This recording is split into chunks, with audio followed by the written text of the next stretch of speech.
Happy politics and welcome to your favorite BC political podcast. This is BC Poly Hot Stove. My name is Maclean K. I'm the editor-in-chief of this fine publication, and I'm joined in a socially distant manner by... It's Jordan Bateman, VP Communications for the Independent Contractors and Businesses Association, and my usual hello to the NDP flunky who is transcribing this for ministers. God bless you for your work. Continue on. There are handy transcription tools out there now, just to free advice. My usual hello to the android who is transcribing me. May C3PO continue to reign forever. All right. Hey, there's a absolutely jam-packed week of stuff that we will probably not get through because we only have 2 weeks. No, that's too soon. But the first things first, you want to talk about something that actually just came through on Twitter, I believe this morning, possibly last night, and this is a rather serious, pressing health matter from somebody you know pretty well. Yeah, someone who's an acquaintance of mine, Rob Mackay-Dunn. We actually talked about him last week, showing Shirley Bond the iPad, and so Rob is a faithful BC Poly Hot Stove listener, so hello to you. Rob's wife, Alexis, they've just had their second baby. She has a very severe kidney disease, and her kidneys are shutting down, and this is a young family. I mean, we're talking about a newborn. This is a young family that desperately needs a kidney transplant for Alexis, for mom. And yesterday I was really heartened to see the Daily Hive picked up the story. It's first I had heard about this, and I was shocked, like a lot of people who know Rob and Alexis. We were shocked by it. And, the Daily Hive did a good job talking about the story and how they're looking for a donor.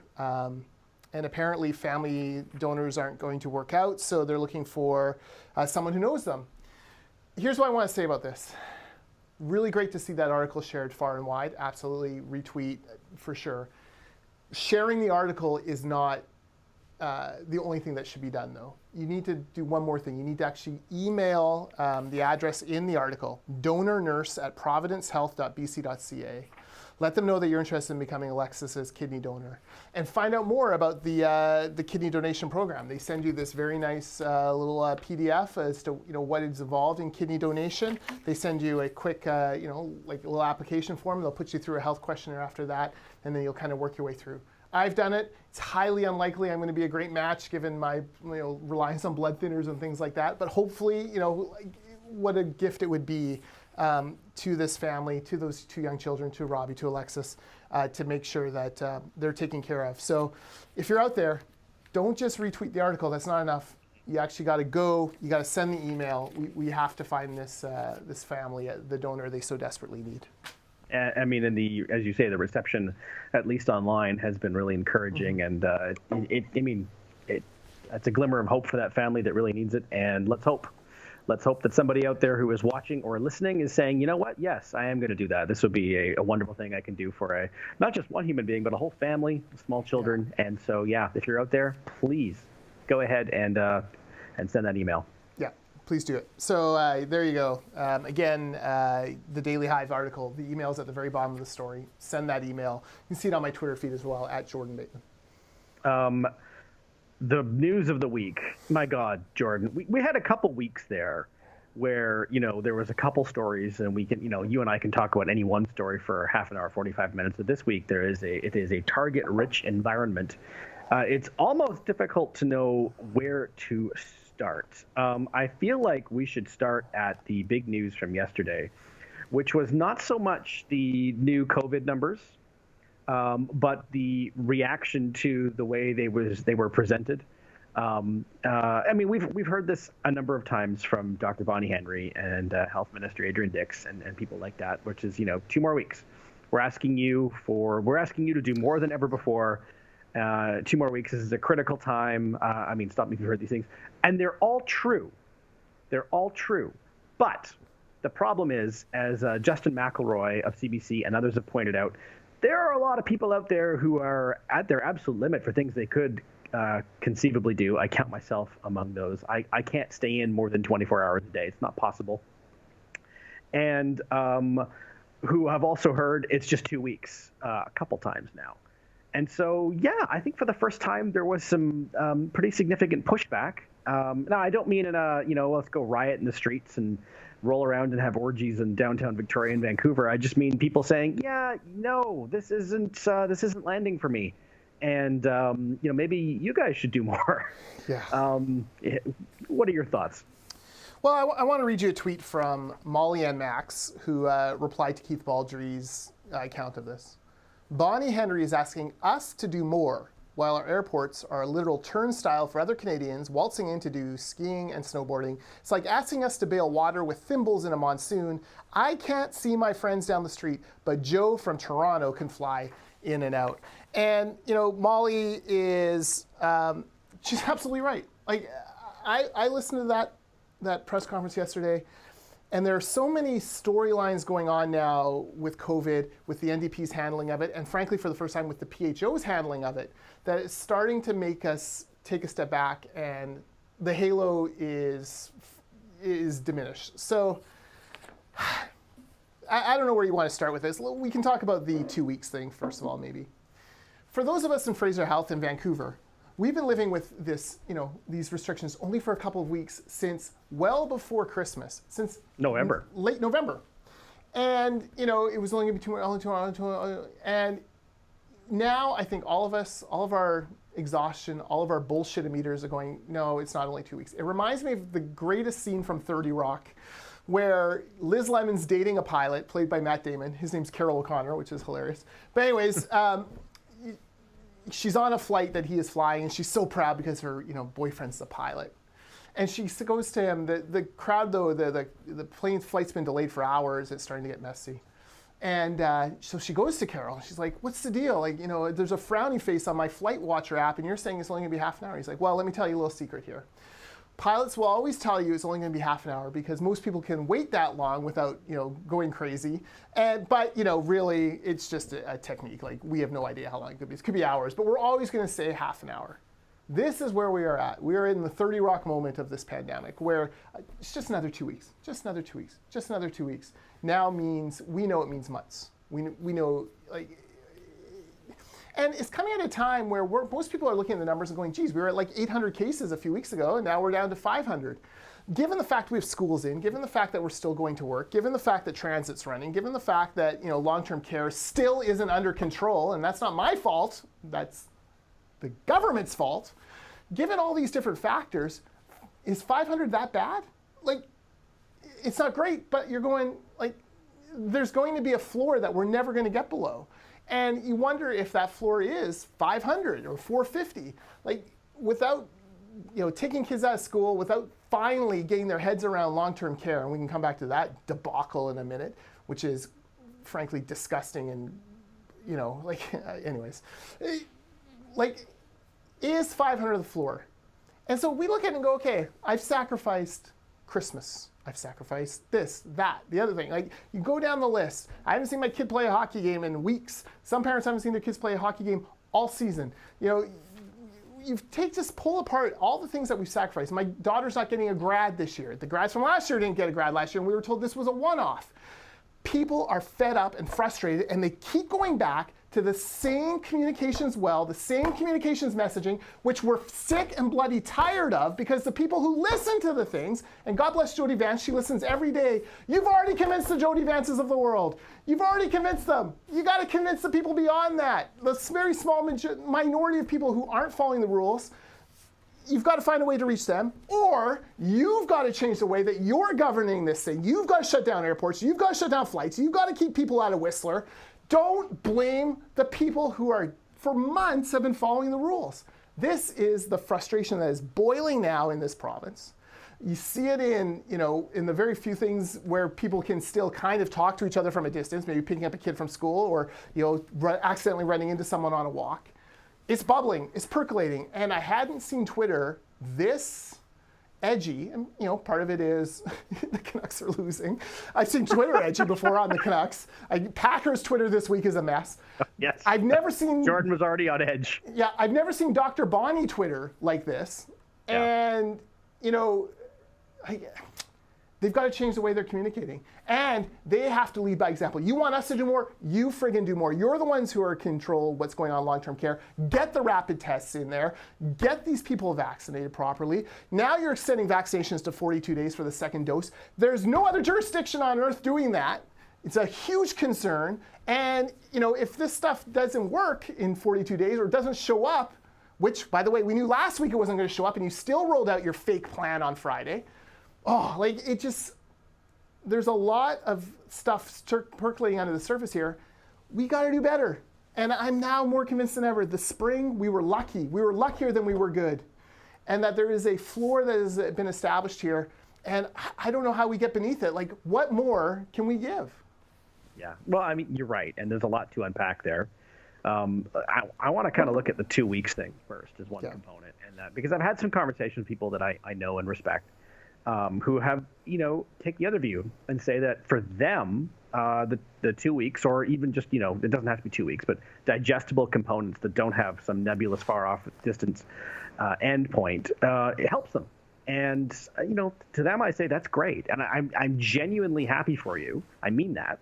And not in a patronizing way. In fact, I'm kind of envious because I'd like to be there myself, but it just doesn't work for me. And in fact, it has the opposite effect. And, maybe we're the unusual ones. I don't think so. The reaction yesterday seemed to indicate that that's kind of, there's a growing number of people who, for whom that's not working anymore. And in fact, maybe a little counterproductive. But, if it's working for some, great. There's also some defense that, well, they're only talking to people that are breaking the rules. That is where I completely disagree.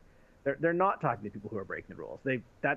That's where the Mike Farnworths of the world, who's the public safety minister, come in. That's where it's the fines, it's a bigger stick. And to be fair, they're ramping that up. They are, but that's not who I heard Dr. Bonnie Henry talking to yesterday. I heard her talking to me. And again, maybe I'm wrong.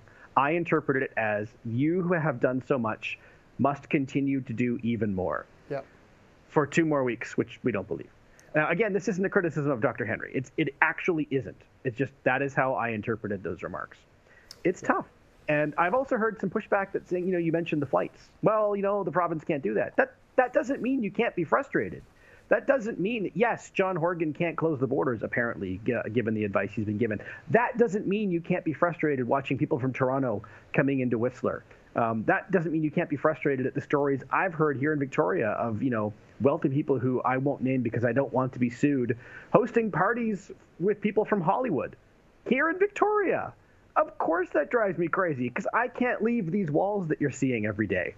And so whether or not the province is rightly the people to blame or be frustrated at doesn't matter. The frustration is still there. Mm-hmm. And if John Horgan or whoever else can't do anything about it, I accept that. That doesn't mean it can't drive me crazy. Yeah. How do we have an Atlantic bubble in this country, but we can't have one in BC? So I don't buy that. And this is a premier who, let's not forget, against legal advice, used every tool in the toolbox in his selfish bid for power to fight Trans Mountain, took them to the Supreme Court of Canada and got laughed out, has lost more court cases on that file than anyone. This is a premier who doesn't care about that stuff. So now he's taking legal advice on this. That's a good point, actually. If you wanted to bring it in, just bring it in and let someone sue you and undo it. Like, that is his MO up until now. So that excuse does not hold water with who we know John Horgan to be. Because we have seen him on issues that are of importance to him, personally important to him, as in, I need this to get the Green support to put me in the friggin' Premier's office. We have seen him work on this. So, NDP transcriber, make sure you catch this here. They can do more. And again, we have to be realistic. There's a floor. As long as you have people going to work, I'm not arguing that. There's going to be a floor. But the 2 weeks more thing, Dr. Bonnie is only preaching to the choir now in these briefings. Like, anyone who is tired, they've tuned out long ago. And they're just going about their business and trying to survive. And everyone's making different value judgments as to what risk they're willing to take and whatnot. That's just human nature after a year of this. So, you've got exhaustion, you've got preaching to the choir, you've got the government not leading by example, and you've got the fact that we're not stupid. We look at the numbers, our curve is flattened. It's not flattened at 30 cases, it's flattened at 450-ish. But given the amount of stuff going on in British Columbia today, that's probably pretty good. Like, that's probably the floor of where we can be. Let's talk about the vaccine thing. Yes. Oh, here's the other part. When you come out with a vaccine plan on Friday that we already knew the numbers were going to be debunked because we've been told that the supply wasn't going to materialize in the way they said. When you come out with a vaccine plan, you are saying to people, hey, there's hope, there's a future. So what has everyone been doing on the weekend? Looking at those trips. When can I go to Hawaii? When can I go? Well, right now, I guess you could take a plane from Langley Airport to Bellingham Airport and be fine, apparently, but I can't drive across the border to Trader Joe's. But whatever. When can I go to Southern California? When can I go to Disneyland? When can I go here? When can I go visit family that live outside the country? Yeah. Everyone is into making those plans. Like, do I try for the summer? Like, will I be vaccinated? Oh, do I wait till the fall? Do I wait till after Christmas? Like, everyone now is in that mode of looking forward. That is what you do when you bring out a vaccine plan that was flawed from the moment you opened your mouth, because no vaccines were coming for the next 2 weeks. In 3 weeks now, apparently. I don't know. Adrian Dix said something interesting on the long-term care report, and I'm sure we'll get to it in a second, where he talked about how his team is working their guts out. He said the phrase twice. They're just working their guts out. Yes. We are all working our guts out. And God bless those folks in running the health ministry. I do not envy their job. And this is, this is a lot going on there. You have every resource of the provincial government. If those people are overworked and now into decision fatigue because they've been working their guts out, you can bring more people in to help. You can second anyone you want in the public service. You can hire anyone you want in the private sector right now. The entire province would be is willing to rally to the cause. The BC Liberals aren't going to say a word about it. The Green Party's not going to say a word about it, except good job, let's get more resources.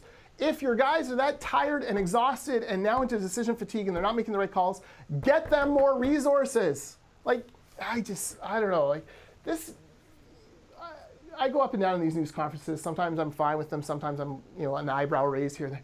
This one was just, at the same time, we had 3 negative stories yesterday about COVID.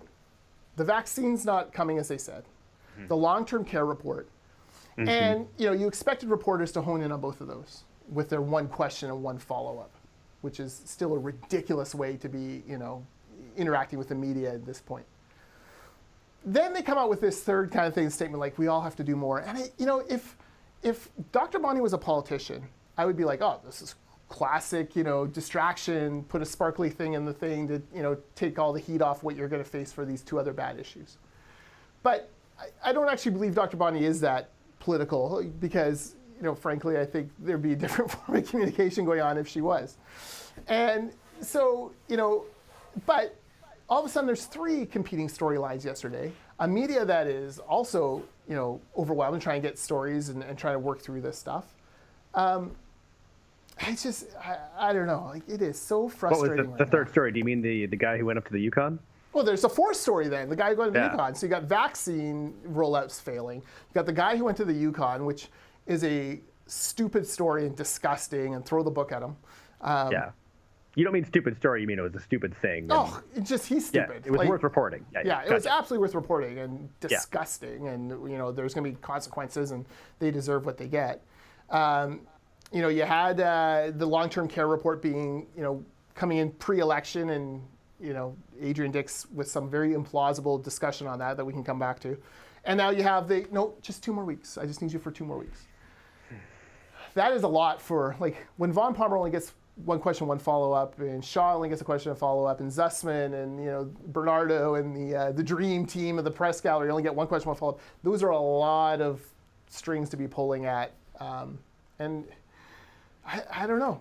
I saw Rob's piece with Dr. Bonnie on Czech, filmed earlier in the day, and she was optimistic, hopeful, looking forward, completely different than the doomsday predictions going on, the 2 more weeks thing that we saw her at 3 o'clock. It was weird. The whole thing is weird. Yeah, but it is. We need to talk about the long-term care report too, because this is just... Yeah, no, you're right. I mean, we've hinted at it a couple times. We knew this was coming last week. The NDP commissioned an Ernst & Young... We only knew it was coming last week, though, thanks to Penny Daflos at CTV News.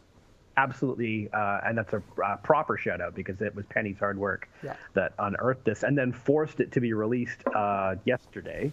So Good job, Penny.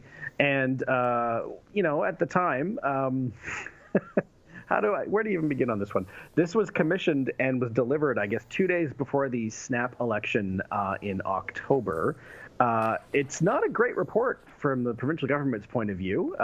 It shows that the long-term care homes were not ready and did not handle the initial stages of the pandemic very well, and then went into some detail how that happened.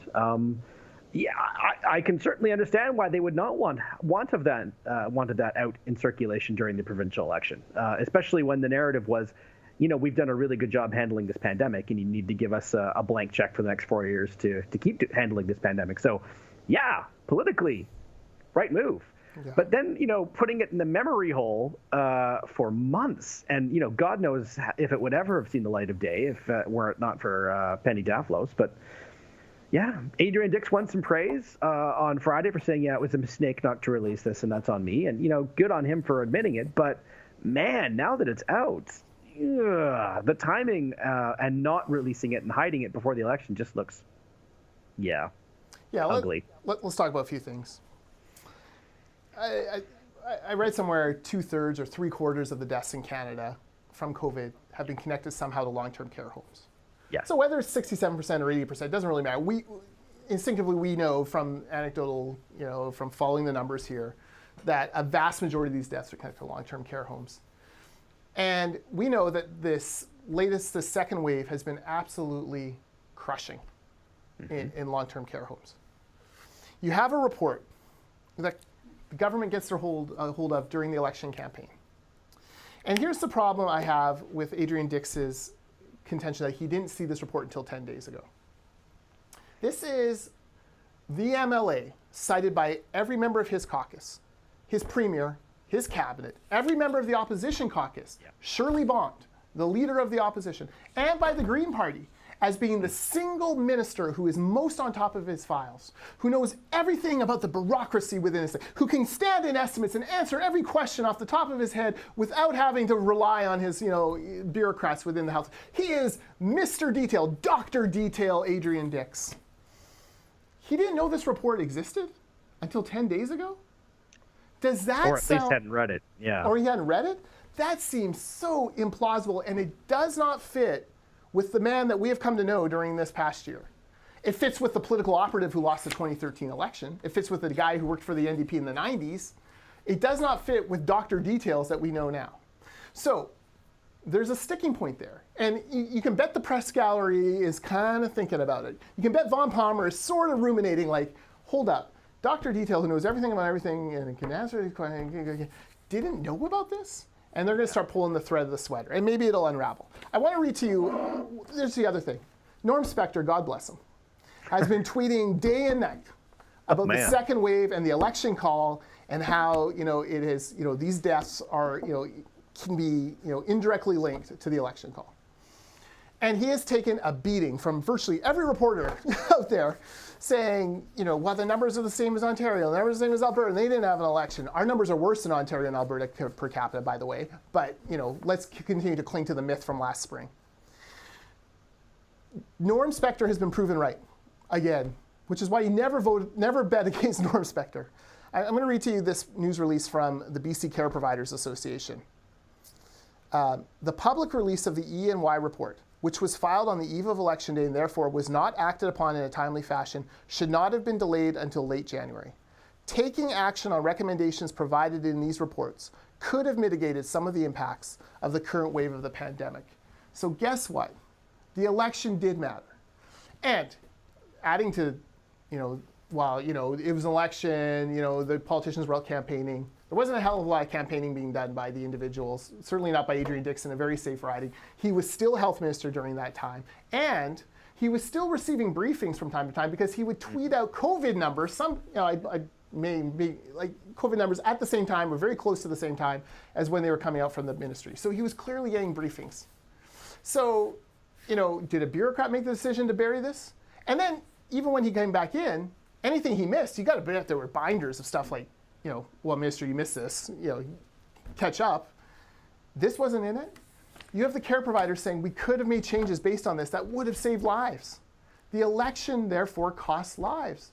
And we've talked before on this podcast about Langley Lodge, which is in my community. And while I don't have direct family members there, I know people who have and who lost them to COVID in, I believe it was 26 deaths in wave one.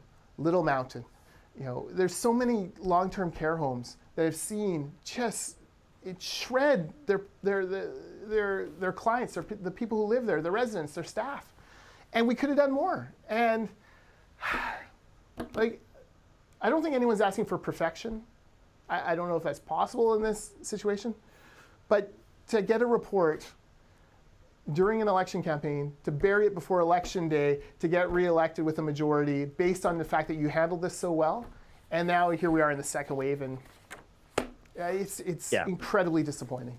It is, and I'm going to be very careful about how I word this next thing I will raise, is that during the election and immediately afterwards, I had heard secondhand from people whose opinions I trust on such things that Adrian Dix was among those NDP voices who were opposed to calling an early election. Which because I still think it was obviously the right political move, but a bad move in terms of managing the pandemic. I still feel that way, and I think a lot of people do too. Not commissioning this report and then choosing not to look at it makes that look a lot more, how do I put this? Changes my perception of his opinion there. It's he knew the report had been commissioned. He commissioned it. And then to just not read it until now, 10 days ago. There's something weird there. There's something weird. It is. It's odd. And you're absolutely right to your previous point about, his reputation as being, very detail focused and diligent. Those are true. In my experience, I've been in watching him and watching people interact with him, as you say, even on the opposition, is, that he's an encyclopedia. I mean, he does all that work himself. So it is just extraordinarily out of character for him to just not read this report. So much so that it's hard to believe. Yeah, that's exactly it. It does not fit with what we've seen and what we hear about him as the Minister of Health. And I don't know, man, if something doesn't fit, so either our perception of him as Dr. Detail is incorrect or something else happened. And I'm not sure if we'll ever know for sure, but I know we've talked a lot about COVID, and I'm always, chiding you when I get my fin in the morning, and I'm like, ugh, another COVID number story at the top, and True. I give him grief. But today there's just so many different topics involved with it. We had to talk about it. We did indeed, and well, I mean, my goodness, there's so much we could talk about. I do want to quickly touch. There's more stuff we can talk about provincially, and I want to come back to it. But the other big news this week that we haven't even touched on is that we no longer have a governor general. It's a constitutional crisis.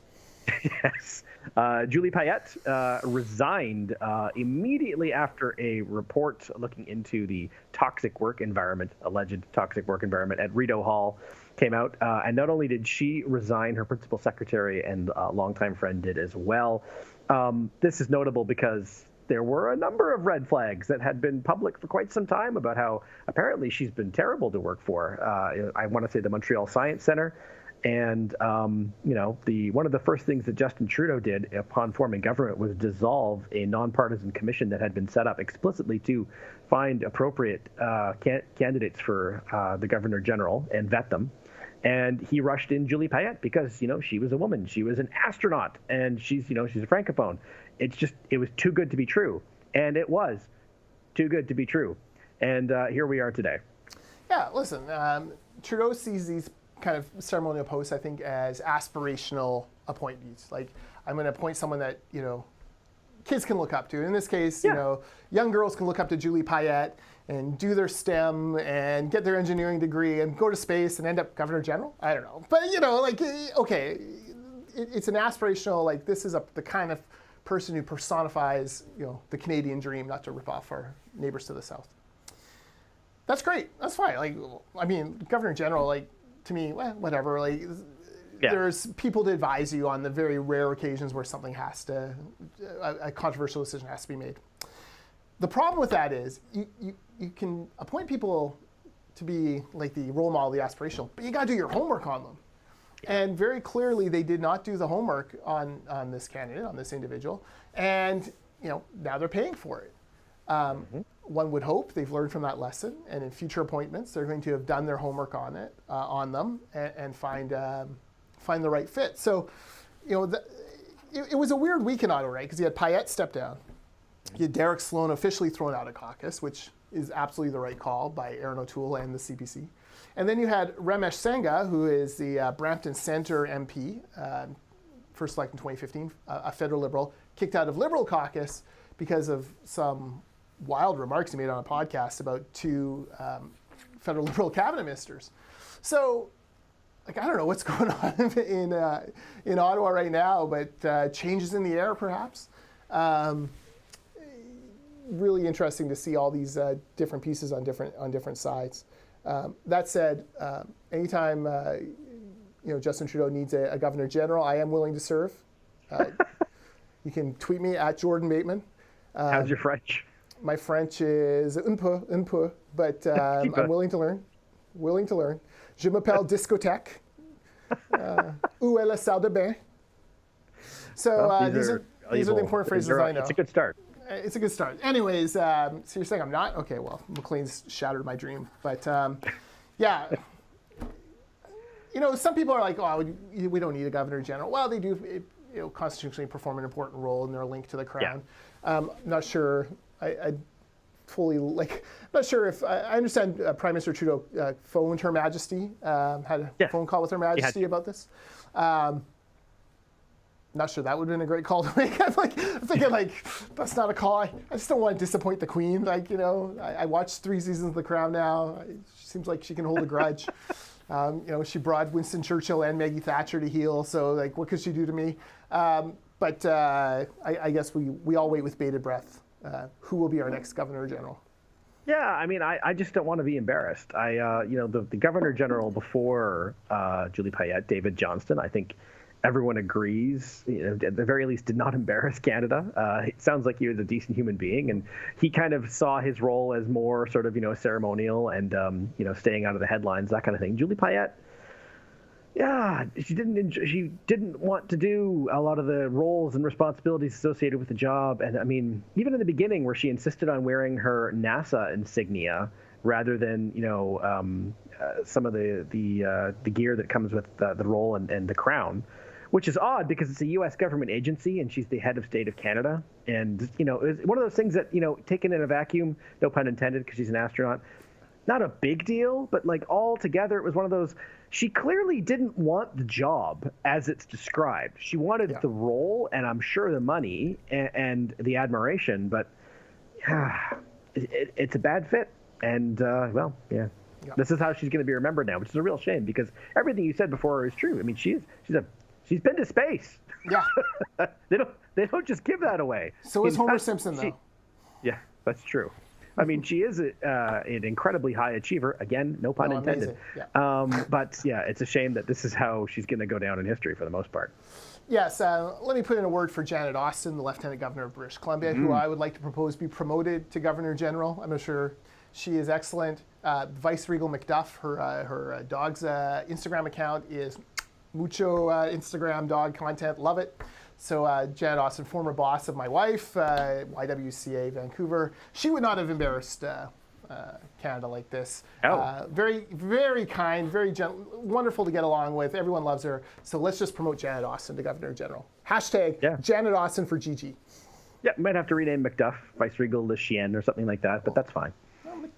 McDuff is such a great name for a dog. Come on. It is. Yes, I'm just trying to throw a bone. Again, no pun intended to our friends in Quebec. This is terrible. Your puns have been.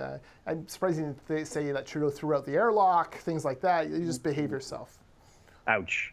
All right, so we touched on the goings-on in Ottawa, and you also touched on people being expunged from caucus.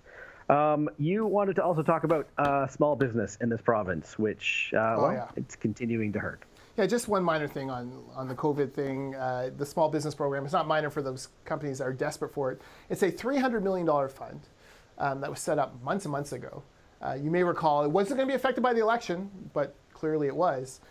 Last week, Minister responsible Ravi Kahlon came out and said, hey, we've I know you're hearing that not a lot of companies are getting this, but we've given out $65 million of the $300 million. Then a week later, his ministry came out and said, well, we've actually only stroked checks for $10 million. So they've given out $10 million of the $300 million fund. This is a fund that can give up to $45,000 for qualifying businesses. The problem is they've made the gateway for those businesses so difficult to squeeze through that no one can manage the paperwork and get around with it. This goes along, of course, with the slow rollout of the $500 individual checks that were promised to be out before Christmas, and that still I think almost 500,000 British Columbians are waiting on. Now, again, for a government that went to the polls saying, we're the ones who can handle the pandemic, we're going to get everyone back on their feet, these are two more failures in what is starting to accumulate as a series of them.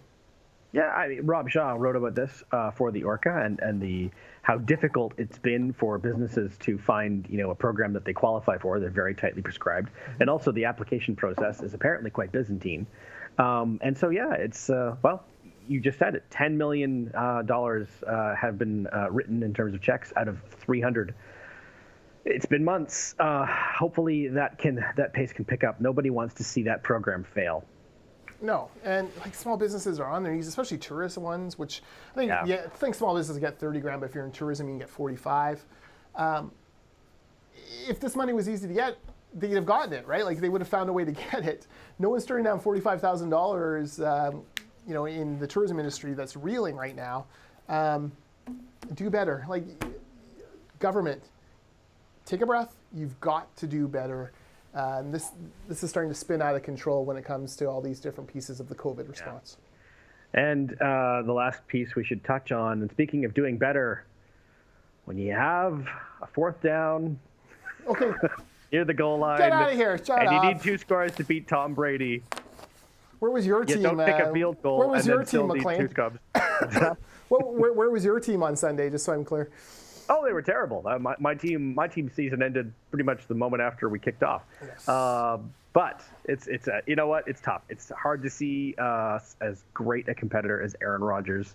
That's a hard thing about football is your season can end without you being on the field, and that's exactly what happened. There are about 15 different things in that game that have changed just slightly. For example, if they'd called pass interference consistently as they did in the last play, and the interception before the half wouldn't have counted. Some of them are self-made mistakes by the Packers. Some were imposed from the stripes. Nonetheless, it was a rough way to end that season. I saw a stat that Drew Brees and the Saints had won something like 49 games in the regular season over the last 4 years, so better than 12 wins a season, and had not made it to the Super Bowl. And, as much as I loathe Brady, as much as I really can't stand the New England Patriots, you got to hand it to the guy. He's been now in 18% of Super Bowls ever. One man, somehow it all comes together for Tom Brady. I assume he sold his soul or something. I'm not sure how someone can be that in that position that many times. But go Chiefs. There was, I don't want to go into the weeds on football, but I was listening to a podcast this morning while I was doing some editing, an NFL one, where they were making the case that not only if you divide Brady's career in half are both of those Hall of Fame worthy careers, they made the case that actually if you split it into thirds, it lines up. They were comparing with guys like Kurt Warner. Again, a third of Brady's career equals all of Kurt Warner's, and Kurt Warner's in the Hall of Fame. It's astonishing stuff. Yeah, look, it's Tom Brady. We'll never see another quarterback dominate like this. Yep. That's more football than most of our viewers tune in for. But I say that I don't even know. Maybe people are wanting to hear more hard-hitting football content. Again, no pun intended. Maclean, are we going to see a CFL season? You know what? I hope so, because it's getting into the real ozone in terms of, we're talking, I don't know if league survival is an issue if the league doesn't play this year, but individual franchise survival most certainly is. Edmonton, the team that has no name, has lost their coach, who has never coached a game or held a practice or a tryout because he was hired before last season, which of course didn't happen. Word has it he's going to go join the Indianapolis Colts, I think. Yep. Scott Milanovic, former Stampeders quarterback, and someone who won an XFL championship. The guy's had quite a career. Be a good autobiography to read one day. What's that? He Hate Me, my all-time favorite XFL player. There you go. Rod Smart, Las Vegas Outlaws. So yeah, it's part of my frustration that you saw in this episode, and maybe in Twitter last night if you're following me, is from things like that. Things like knowing that, like, man, for me, looking forward to football season is a big part of my year. I took my kid to his first football game. That actually would ended up being the very last football game so far played in Vancouver. He had a great time. He can't wait to go to the next one. The idea of waiting another year and not even having those. If I have to stay home here, at least being able to watch my Stampeders would make it a lot easier. Mm-hmm. I found that watching hockey isn't doing it for me. It just feels so weird and off. But which is no reflection on hockey. Just, I don't know. But for me, not having football this year would be a very bitter pill to swallow, especially because it's been 2 years in a row. And also because the Stampeders are amazing, would probably win it all. Yeah, whenever they come back. No, and the CFL is different than the NHL in that it's such a gate-driven league. Yeah. And I just, I sit there and go, okay, let's say they start after Labor Day and they play 8 games or something. I'm not even sure by Labor Day that Dr. Bonnie is going to feel comfortable allowing 10,000 people into BC Place, let alone 25,000 or 30 that, like, we're in a bad spot. We're in a bad spot, and that league, And that's if the vaccination program, there's no more lulls, no more interruptions. Snaggles. That's what John Horgan called it, a snaggle. This is a little more than a snaggle, No more sir. snaggles. This is a little bit more than a snaggle. And the CFL doesn't have the resources to pull off a bubble like the NHL and Major League Soccer did, and basketball, to their credit. It's just not feasible. I mean, the one place they talked about maybe doing it was Winnipeg, and that ended up being not a good place to do it because COVID infections are out of control there. And football is different then because it's such a physically demanding sport. You can't play them back-to-back nights, or even you need at least 3 or 4 nights at least. And if you do put them 4 nights apart, then you need a week and a half to recover after that, right? Like, you cannot play them in that sort of back-to-back format. So the bubble wouldn't work. You'd spend millions in the bubble for a league that is bubble. The only way the bubble would work is if you did it in a city where you could have 2 stadiums they played out of, and and a week in between each game because you do need enough time to recover, and so you're probably looking at 2-month bubble, and everyone plays maybe 8 games, and then playoffs, and better than nothing. I would watch, but I'm not optimistic. No, I'm not either. All right, well, thanks for depressing me on another summer of boringness here in British Columbia. Well, hopefully, last summer wasn't so bad. I hope this one can at least look something like it again. I don't know. I am optimistic in that the weather has played an underrated role in how well we did last summer, and hopefully we'll do again this year. I mean, people are talking about no infections in Australia. It's summer down there. That I'm sure that is part of it. We're talking about respiratory diseases after all. So I hope. Because the idea of missing out another fun summer with my little guy, well, he's still a little guy, it's pretty crippling. Yeah. But hope springs eternal. All right, I feel like I've. And on that note, I feel like I've vented. I feel like I'm a little bit better. Thursday is Bell Let's Talk Day. I feel like I worked through some issues here with you today, Maclean. So thank you for that. And I'll be back next week for my usual appointment. That's right. And speaking of Bell Let's Talk Day, Jordan doesn't know this. We actually have a really interesting piece lined up from somebody with a very unique perspective on this that I am very much looking forward to sharing. We're going to publish it tomorrow, so it gets circulated well in advance of the actual Bell Let's Talk Day. And so keep an eye out for that. It has to do with mental health and politics and the intersection thereof. I've read it. It's excellent. You won't don't miss it. And until then, he's Jordan Bateman. I'm Maclean K, and despite everything, happy politics.